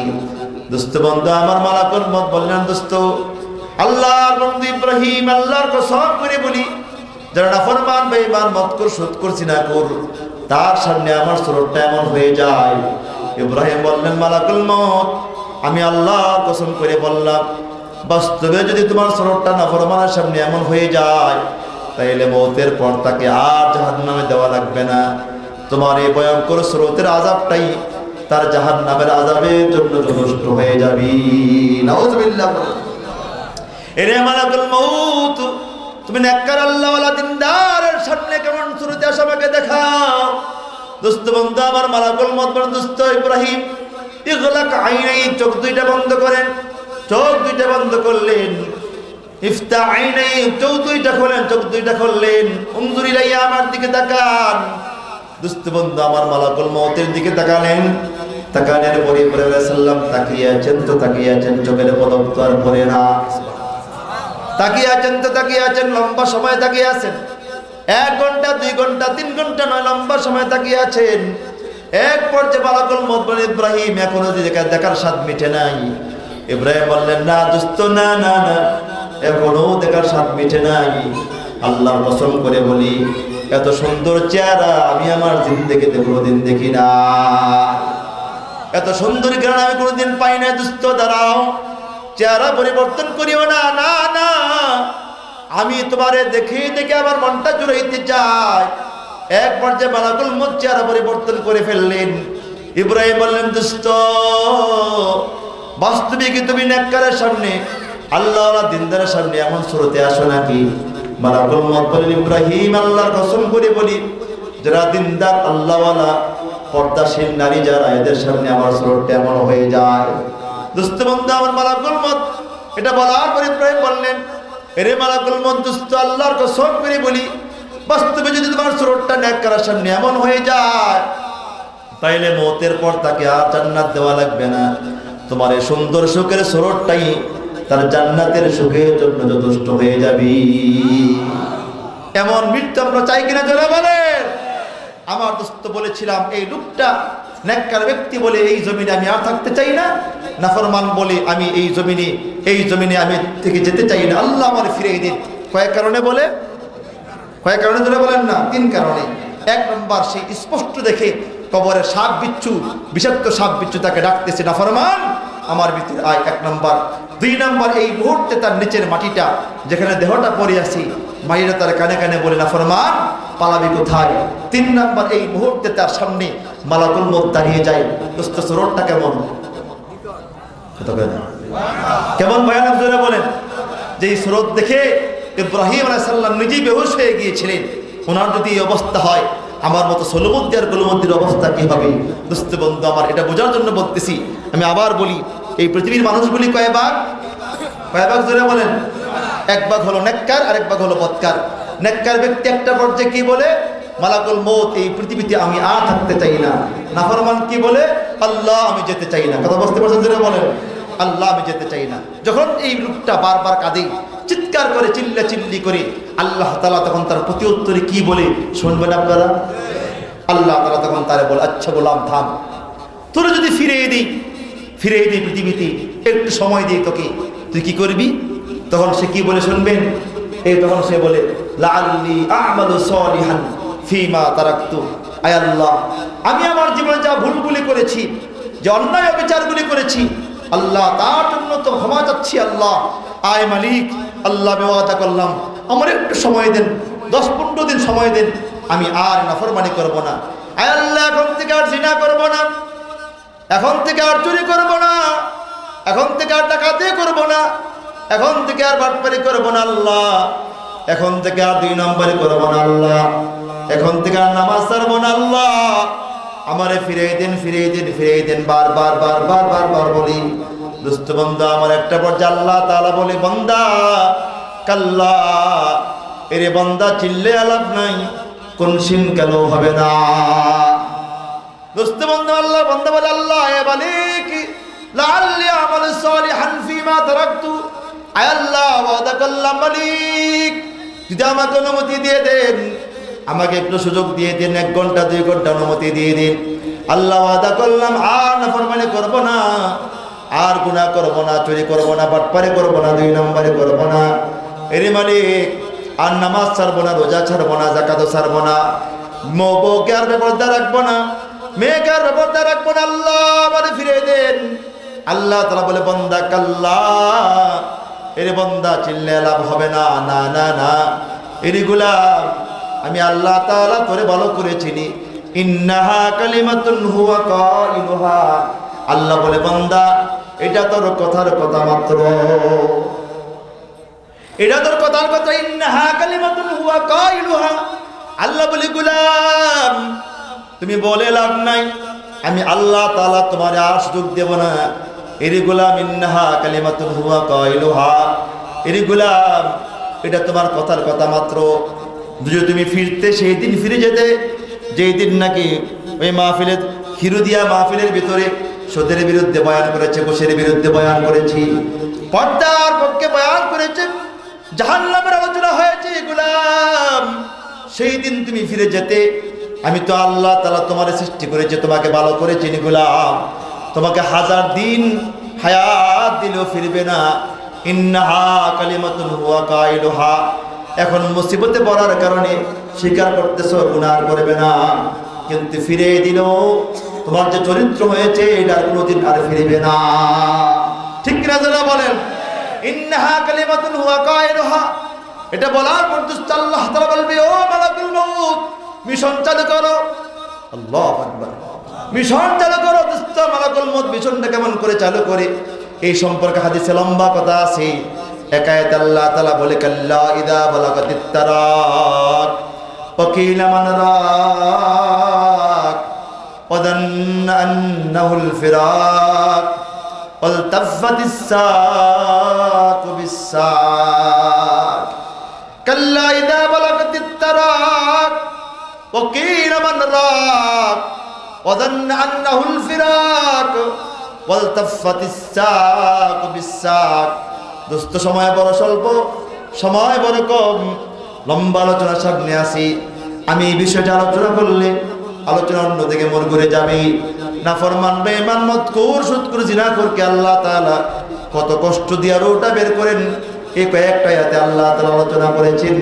এই আয়াতের তাফসীরে মুফাসসিরিনে কেরাম বিস্তারিত আলোচনা করেছেন, বলা সম্ভব হবে না। দুস্থ বন্ধু আমার, সর্বশেষ বলতে চাই, এই লোকটার মৃত্যু এত ভয়ঙ্কর হয়ে যায়, আল্লাহ রাসূল বলেন যেমন নাকি জিন্দা ছাগলের চামড়াকে উল্টা ছিঁড়ে ফেলা হলে যেমন কষ্ট হয়, তার চেয়ে বেশি কষ্ট হয় নাফরমানের রূহ বের করার সময়। আমি আরো সহজ করে দিচ্ছি দোস্ত বন্ধু আমার, নেককার ব্যক্তির রূহটা নেওয়ার সময় কত আসান হয়ে যায়, আর বদকার ব্যক্তির রূহটা নেওয়ার সময় কেমন কষ্ট পায়। যেমন দেখেন এই জিনিসটা উদাহরণ দিই, এই যে দেখেন টিস্যু পেপারটা টান দিলাম, কষ্ট হয়েছে কিনা? কথা কেন জোরে বলেন? এই টান দিলাম, কষ্ট হয়েছে, আবার টান দিলাম, কষ্ট হয়েছে। কিন্তু এই বক্সের এই পাশে একটা, এখানে দেখেন একটা কাগজ আছে, আছে কিনা? এইটা আমি টানি, দেখেন এটা আসে, কিন্তু আসে ঠিক সিরা সিরা, কথা বলছে না?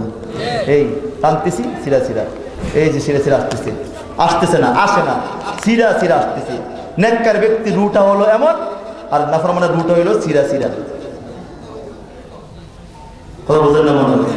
এই আয়াতের ভিতরে সময় থাকলে বুঝাই দেব আপনাদেরকে। কাল্লা ইযা বালাগাতিত তারাক ওয়া কিলা মান রাক ওয়া যান্না আন্নাহুল ফিরাক ওয়াল তাফাতিস সাকু বিস সাক। এই আয়াতের তাফসীরে এত লম্বা কথা আছে, নাফরমানের রূহটা কেমনে আল্লাহ বের করে নিয়ে যান, কত ভয়ঙ্কর শাস্তিতে তাকে আল্লাহ নিয়ে, লম্বা লম্বা হাদিস আছে সেখানে, ওদিকে আমি যাবো না। আমি শুধু বোঝানোর জন্য কথাটা বলতেছি। আল্লাহ তাআলা বলবেন, এ মালাকুল মউত, তার মিশন তোর মিশন চালু কর। এবার মালাকুল মউত মিশন চালু করি, তার রূহটা বের করে। এবার আল্লাহ তাআলা তার কি বলে?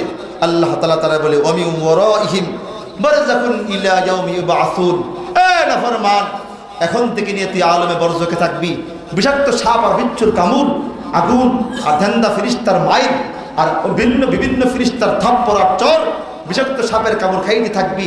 ইলা ইয়াউমি ইউবআসুন, পুনরুজ্জীবিত হওয়া পর্যন্ত এই কবরের ভিতরে তুই থাক। এরপরে আল্লাহ তাআলা বলে এক পর্যায়ে ইসরাফিল সিংহে ফু দিবি।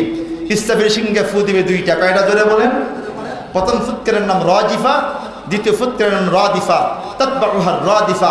প্রথম ফুৎকার চলবে একটানা 6 মাস, দ্বিতীয় ফুৎকার চলবে একটানা 6 মাস। প্রথম ফুৎকারে সব শেষ, কুল্লু মান আলাইহা ফান ওয়া ইয়াবকা ওয়াজহু রাব্বিকা যুল জালালি ওয়াল ইকরাম। আল্লাহ একমাত্র একা বাকি থাকবেন। আকাশ হবে ফানা, জমিন হবে ফানা, চন্দ্র হবে ফানা, সূর্য হবে ফানা, একমাত্র আল্লাহ তাআলা একা বাকি থাকবেন। আকাশ জমিন ধ্বংস হওয়ার পরে আল্লাহ তাআলা এক পর্যায়ে বলবে, ইয়া মালাকুল মউত মান বাকি ফিদ দুনিয়া। এ মালাকুল মউত, দুনিয়াতে আর কে বাকি আছে? মালাকুল মউত বলবে, আল্লাহ আর কেউ বাকি নাই। মান বাকিয়া ফিদ দুনিয়া, আয় মালিক, দুনিয়াতে আর কেউ বাকি নাই। আল্লাহ তাআলা বলবে, ওমান বাকা ফিস সামা, এই দেখ আকাশে কি বাকি আছে? মালাকুল মউত বলে, আল্লাহ আমরা 4 জন বাকি আছি, আমি, ইসরাফিল, মিকাইল, জিবরাইল আর তুমি সহ 5 জন বাকি আছি। আল্লাহ তাআলা বলবে, বাকি 3 জনের রূহটা বের করো। বাকি 3 জনের রূহ বের করবে। বের করার পর আল্লাহ তাআলা বলবে, ইয়া মালাকাল মউত উনজুর তাহতা আরশি মা ফিহা মাকতুব। মালাকুল মউত তুই আরশের দিকে তাকা, নজর কর, দেখ সেখানে কি লেখা আছে। মালাকুল মউত উপরে তাকাবে, তাকায় বলবে, ইয়া রাব্বি ফিহা মাকতুবুন কুল্লু হাইয়্যিন মাইয়িত। আল্লাহ সেখানে লেখা আছে প্রত্যেকটা জীবনের মরণ হবে। আল্লাহ বলবে, এখন তোর পালা,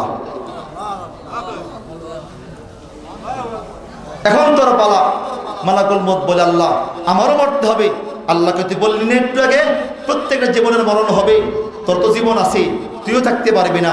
এবার মালাকুল মউত এই শব্দটা শোনার সঙ্গে সঙ্গে মৃত্যুর ভয় তো সে দেখছে কত কঠিন, একটা চিৎকার দিবে, কিতাবে আসছে এই চিৎকারটা দেওয়ার সঙ্গে সঙ্গে তার রূহটা বের হয়ে যাবে, সে মরে যাবে। দোস্ত আল্লাহ তখন বলবে, বুখারী শরীফ হাদিসে আসছে, মউত ইয়া মালাকাল মউত, হে মালাকুল মউত তুই মরে যা। বলার সঙ্গে সঙ্গে চিৎকার দিয়ে সে মরে যাবে।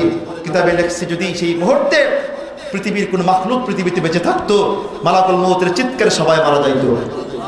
এমন জোরে চিৎকার দিয়ে সে মরে যাবে, তখন আল্লাহ তাআলা একা একা হয়ে যাবে।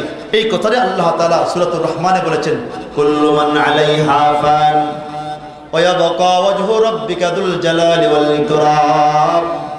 আকাশ হবে ফানা, জমিন হবে ফানা, চন্দ্র হবে ফানা, সূর্য হবে ফানা, সব হবে ফানা, কেউ বাকি থাকবে না, আল্লাহ তাআলা একা বাকি থাকবেন। দোস্ত বান্দা আমার, বলেছিলাম আল্লাহ সুবহানাহু ওয়া তাআলা বলে, গোলাম এখন থেকে তোমাকে আলমে বরজকে থাকা লাগবে, জাহান্নামে থাকা লাগবে। এর গোলাম কবরের ভিতরে থাকবি, এক পর্যায়ে বালাকুল, এক পর্যায়ে ইসরাফিল আলাইহিস সালাম দ্বিতীয়বার সিংহে ফু দিবি। আল্লাহ তাআলা এই কথাটা বলেন, ফাইদা নুফিখা ফিস-সূর ফালা আনসাবা বাইনাহুম। দোস্ত, এই কথাটা এতক্ষণ বয়ান যা শুনছেন, আমি অনুরোধ করে বলি এই কথাটা শুনেন, বড় গুরুত্বপূর্ণ কথা। আল্লাহ বলি এই নাফরমান যখন এক পর্যায়ে ময়দানে মাহশারে উঠবে, ফাইদা নুফিখা ফিস-সূর, এই নফখায়ে সানিয়া, দ্বিতীয় ফুৎকার। আল্লাহ তাআলা বলে যখন নাকি ইসরাফিল দ্বিতীয়বার সিংহে ফু দিবে, এই নাফরমান কবর থেকে উঠবে। নাফরমান একজন না দুইজন না অনেকজন, কথা কয় না। আল্লাহ বলে ফাইদা নুফিখা ফিস-সূর, যখন ইসরাফিল দ্বিতীয়বার সিংহে ফু দিবে, তখন এই নাফরমানগুলি কবর থেকে উঠবে।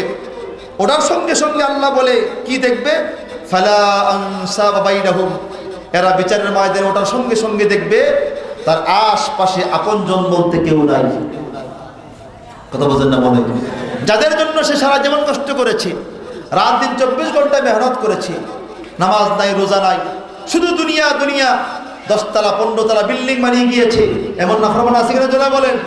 ছেলে মেয়েকে নামাজ শিক্ষা দেয় নাই, স্ত্রীকে দ্বীন শিক্ষা দেয় নাই, মেয়েকে পর্দা শিক্ষা দেয় নাই, সন্তানকে দ্বীন শিক্ষা দেয় নাই, শুধু দুনিয়া দুনিয়া করেছে। এই লোকগুলি মনে করেছে দুনিয়া আমার আসল, দুনিয়া সুখ মুখ বিলাসের জায়গা। আল্লাহ বলে নাফরমান যখন বিচারের ময়দানে উঠবে, ওটার সঙ্গে সঙ্গে দেখবে ফালা আনসাবা বাইনাহুম, তার আশপাশে আপনজন বলতে কেউ নাই। এমনকি ওয়ালা ইয়াতাসালুন, এমনকি তাকে কেউ জিজ্ঞেস করবে না যে তোমার আজকে হালত কেন। কিন্তু অপর দিক থেকে যারা মাদ্রাসায় মেহনত করেছেন, সন্তানকে আলেম বানিয়ে গেছেন, যারা মাদ্রাসার সঙ্গে লেগে আছেন, মাদ্রাসা দান খয়রাত করতেছেন, উলামায়ে কেরামদেরকে মহব্বত করতেছেন, এরা বিচারের ময়দানে ওঠার সঙ্গে সঙ্গে দেখবে তার আশপাশে আপনজনদের অভাব নাই। ছেলে মেয়ে সবাই তার কাছে আসি, ছেলে আলেম, মেয়ে আলেমা, সে আলেমদের সঙ্গে মোটা বসা করেছেন, রাত দিন 24 ঘন্টা মাদ্রাসায় মেহনত করেছেন, মাদ্রাসার পিছনে মেহনত করে মাদ্রাসার বিল্ডিং তৈরি করেছেন, অসংখ্য অগণিত মেহনত সে করেছেন, লক্ষ লক্ষ টাকা সে কালেকশন করেছেন।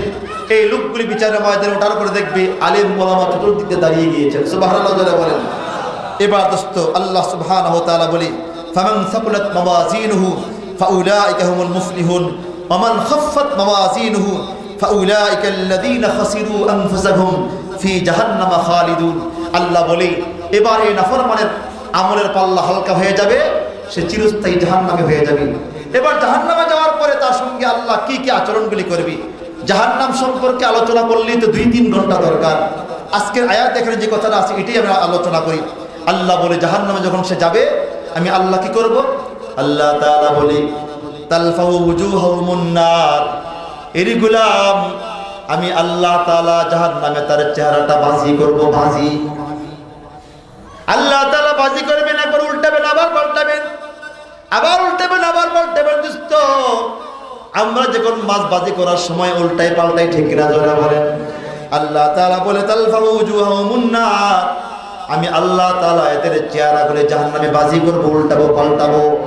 দোস্ত বন্ধু আমার, উল্টানো পাল্টানোর পর এক পর্যায়ে অবস্থা কেমন হবে? আয়াত দিয়ে হবে না। আল্লাহ তাআলা ভিন্ন ভিন্ন আয়াতে অনেক আলোচনা করেছেন কি কি আযাব আল্লাহ তাআলা তাকে দিবেন। আল্লাহ তাআলা বিভিন্ন আযাব দেওয়ার কারণে এক পর্যায়ে তার জিহ্বাটা কুত্তার মতো জ্বলে যাবে, এই ঠোঁটটা এখানে চলে আসবে, এই ঠোঁটটা এখানে চলে যাবে, দাঁতগুলি বের হয়ে যাবে। দোস্ত, চোখ দিয়ে আগুন বের হবে, অবস্থা তো ভয়ানক হয়ে যাবে। আল্লাহ তাআলা বলে ওহুম ফিহা কারিহুন, এক পর্যায়ে জাহান্নামীদের চেহারাগুলি, জাহান্নামীদের দেহটা, বডিটা জাহান্নামে বিভৎস হয়ে যাবে, ভয়ানক হয়ে যাবে। দোস্ত, যার জিহ্বাটা ঝুলে যায়, ঠোঁটগুলি উপরে উঠে যায়, এই ঠোঁট নিচে চলে আসে, জিহ্বা ঝুলে যায়, গোটা শরীরে একটা দুইটা ফোড়া নয়। আল্লাহ রাসূল বলেন গোটা শরীরের ভিতরে জাহান্নামের আগুনের কারণে বিষাক্ত আগুনের ফোড়া, বড় বড় ফোড়া হবে, এখানেও ফোড়া হবে, এখানেও ফোড়া হবে, এখানেও ফোড়া হবে।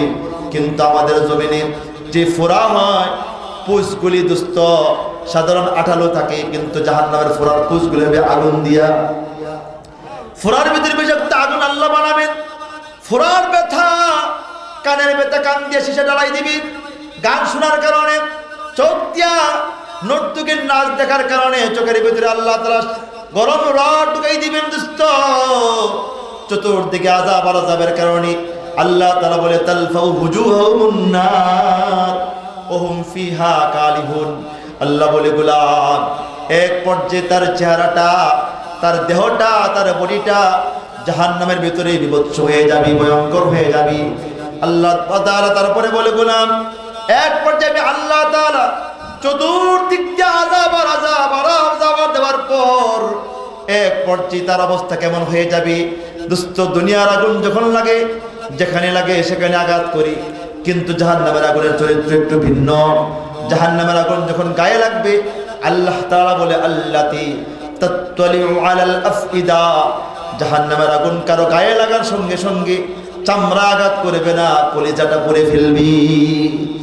আল্লাতী তাত্তালিউ আলাল আফইদা, জাহান্নামের আগুনের চরিত্র হলো কলিজার ভিতরে দাপ দাপ করে আঘাত করবি। দুষ্ট যখন নাকি কলিজা আঘাত করবে, রাসূল বলেন কলিজা পোড়ার কারণে কলিজা পুড়ে ধোঁয়াগুলি নাক দিয়া, কান দিয়া, মুখ দিয়া বের হবে, যেমন আমাদের সমাজের বিড়িখোর সিগারেট খুরদের মতো, ঠিক কিনা যারা বলেন? নাক দিয়া, কান দিয়া, মুখ দিয়া ধোঁয়াগুলি বের হবে। দুস্থ হাতে ধরে পায়ে পড়ে বলি বিড়ি খাইয়েন না।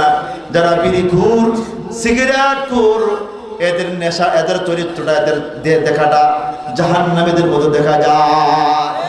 দুস্থ বন্ধু আমার, আল্লাহ তাআলা বলে গোলাম এবার চতুর্মুখী আযাবের কারণে, তীব্র আযাবের কারণে আমি আল্লাহ তাআলার দরবারে আমার এই গোলামটা একটা, দুইটা, তিনটা, চারটা, পাঁচটা, ছয়টা নয়, একটা, দুইটা, তিনটা নয়, আমি আল্লাহর দরবারে 5টা ফরিয়াদ করবে জাহান্নাম থেকে বাঁচানোর জন্য। কয়টা ফরিয়াদ জোরে বলেন? 5টা ফরিয়াদ করবি।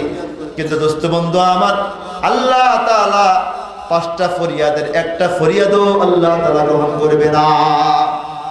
5টা ফরিয়াদ কি? ভিন্ন ভিন্ন আয়াতে আছে। সর্বশেষ ফরিয়াদটা আজকে এখানে আছে, এই লাস্ট ফরিয়াদটা জাহান্নামীরা অনেক ফরিয়াদ করবি। মোট 5টা ফরিয়াদ কিতাবে আর তাফসীর আসছে, 5টা ফরিয়াদ করবে। 5 ফরিয়াদের ভিতরে আবেদন করবে আল্লাহ জাহান্নাম থেকে বাঁচাও। ফরিয়াদগুলি কি, তার উত্তর আল্লাহ কি বলবেন এটা আয়াতের ভিতরে আছে। এরপরে আল্লাহ তাআলা এক পর্যায়ে তার একটা কথা বলবেন জাহান্নামী, কি বলবেন? এই আয়াতটা, আলাম তাকুন আয়াতি তুতলা আলাইকুম ফাকুনতুম বিহা তুকাযযিবুন। যখন সে চিৎকার করবে, আচ্ছা দোস্ত, একটা মানুষ আগুনে পড়ে আছি, আবার পেটের ভিতরে নারী বুড়ি সাপ বিচ্ছু কামড়াচ্ছি, আবার কানের দিক দিয়ে সিজা ঢালাই দিচ্ছি, চোখ দিয়ে গরম রড ঢুকাচ্ছি, এদিক দিয়ে ফিরিস্তারা মাথায় গরম পানি ঢেলে দিচ্ছি, বিষাক্ত সাপ আর বিচ্ছু তাকে কামড়াচ্ছি, আবার মরণোত্তর পুষগুলি পান করাচ্ছি, অবস্থাটা কেমন হবে? জোরে বলেন, কত ভয়ানক হবে জোরে বলেন। এই অবস্থার মাঝখানে যদি আল্লাহ কখনো তৌফিক দান করে, যদি আপনাদের অত্র অঞ্চলে আসি, জাহান্নাম কেমন হবে, জাহান্নামের শাস্তি কেমন হবে, লম্বা চোর আলোচনা আছে, আমি ওইদিকে যাবো না। আস্তুস্ত এই পর্যায়ে এই লোকগুলি এই জাহান্নাম থেকে বাঁচার জন্য আল্লাহর কাছে ফরিয়াদ করবে কয়টা? কয়টা জোরে বলেন, কয়টা জোরে বলেন? 5টা। এই 5টা ফরিয়াদের 4টা ফরিয়াদ ভিন্ন ভিন্ন আয়াতে আছে, আর একটা ফরিয়াদ এখানে আছে, লাস্ট ফরিয়াদটা এখানে। এবার জাহান্নামীরা এমন চিল্লাবে, এমন চিৎকার করবে, আল্লাহ আয় মালিক বাঁচিয়ে দিন, জাহান্নাম থেকে বের করে দিন। আল্লাহ তাআলা তখন তাকে এই প্রথমে আয়াতটা শোনাবেন, আলাম তাকুন আয়াতি তুতলা আলাইকুম। এ গোলাম, এ বান্দা, ইনসাফ দিয়ে বল, তুই তোর সামনে কি আমার আয়াত যায় নাই? এই তুই শুন গোলাম, তুই কি জানতি না নামাজ না পড়লে কি হয়? এই তুই কি জানতি না রোজা না রাখলে কি হয়? এই তুই কি জানতি না যাকাত না দিলে কি হয়? এই নারী, এই অসভ্য সর্ব নারী, তুই কি জানতি না ব্যবহার থাকলে কি হয়? বল, আমার আয়াতগুলো কি তোর সামনে যায় নাই? আরে তুই তো সেই জালেম, ফাকুনতুম বিহা তুকাযযিবুন। আরে তুই তো সেই জালেম, তুই মাহফিল থেকে বের হয়ে এক দোস্ত আরেক দোস্তের হাত ধরে বলেছিলি, আরে দূর, হুজুররা কত কথা কইব। ঠিক কিনা জোরে বলেন? এটা আমার কথা না কোরআনের কথা? আল্লাহ বলে এখানে ফাকুনতুম বিহা তুকাযযিবুন। আল্লাহ বলবে, আচ্ছা বল, আরে তুই কি সেই দিন খিরুদিয়া মাহফিল থেকে বের হওয়ার পরে হুজুর বয়ান করেছিলেন, তুই কি তিরস্কার করেছিলি না? তুই কি বলেছিলি না, আরে চল বাড়িতে ঘুমাই গিয়া হুজুররা কত কথা কইব, পরে করে খাই তো টের পায় না, দুনিয়া চলে এমনি। আরে দোস্ত, তোমার মতো জানোয়ার আর কুত্তার কাছে দুনিয়া চলে না এমনি করি, কিন্তু আমাদের কাছে চলে, ঠিক কিনা যারা বলে? আল্লাহ বলে ফাকুনতুম বিহা তুকাযযিবুন। এই গোলাম, তুই তো সেই দিন মিথ্যারোপ করেছিলি, তুই তিরস্কার করেছিলি, ঠাট্টা বিদ্রুপ করেছিলি, তুই কি সেই গোলাম না? বল গোলাম, তোর কাছে আমার আয়াতগুলি যায় নাই? সে চিৎকার দিয়ে বলল, কালু বালা ইয়া রাব্বি, হা মালিক, গিয়েছে। ও আল্লাহ, আহারে বারবার হুজুররা বলেছে, বারবার উলামায়ে কেরাম বলেছে। এক পর্যায়ে দোস্ত 5টা ফরিয়াদের 4 ফরিয়াদ করার পরে আল্লাহ সুবহানাহু ওয়া তাআলার কাছে দেখবি কোনো ক্রমেই মালিক তার ফরিয়াদ গ্রহণ করতেছে না, তার কোনো কথাই শুনতেছে না। এবার সমস্ত জাহান্নামীরা এক বাক্যে আল্লাহ তাআলার কাছে সর্বশেষ একটা ফরিয়াদ করবে। ফরিয়াদটা কি? কিতাবে লেখছে এক জাহান্নামী আরেক জাহান্নামের কাছে কাছে যখন চিৎকার দিবে, চিৎকারটা দেওয়ার সঙ্গে সঙ্গে মনে হবে তার পাশে আরেকটা জাহান্নাম চিৎকার করতেছি। এবার সমস্ত জাহান্নামের এক বাক্যে বলবে কি? রব্বানা আখরিজনা। এই শব্দটা কেমন হবে?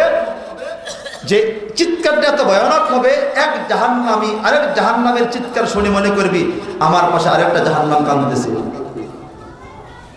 আমি তো দোস্ত বলতে পারবো না আপনাদের কাছে। আচ্ছা, এখানে যারা বসা আছেন, আগুনে পড়া মানুষ দেখছেন? আগুন, কারো গায়ে আগুন লেগে আছে দেখছেন? কথা কয় না। কারো গায়ে আগুন লেগে আছে, দৌড়াচ্ছে, কেউ দেখছেন? এটা দেখেন নাই। আগুনে পড়া মানুষ দেখছেন, কিন্তু আমি আগুনে পড়ে দৌড়াচ্ছি এটা দেখছি। গ্যাসের পাইপ লিক হয়ে হেল্পারের গায়ে আগুন লাগছে, গাড়ির হেল্পার, গাড়ি পার্কিং করা ছিল, হেল্পার বের হয়ে তার পুরো শরীরে ধাও ধাও আগুন জ্বলতেছে। তার চিৎকারটা দেখি সেই দিন আমার মনে পড়েছে জাহান্নামের চিৎকার কত ভয়ঙ্কর হবে। জাহান্নামের এক বাক্যে বলবে ক্বালু, এই শব্দটা এখানে আছে, ক্বালু রব্বানা রব্বানা আখরিজনা মিনহা ফাইন উদনা ফাইন্না যালিমুন। আমি আমার মতো করে দেই, দেখেন কেমন হবে আল্লাহ জানে, আমি জানি না কেমন হবে।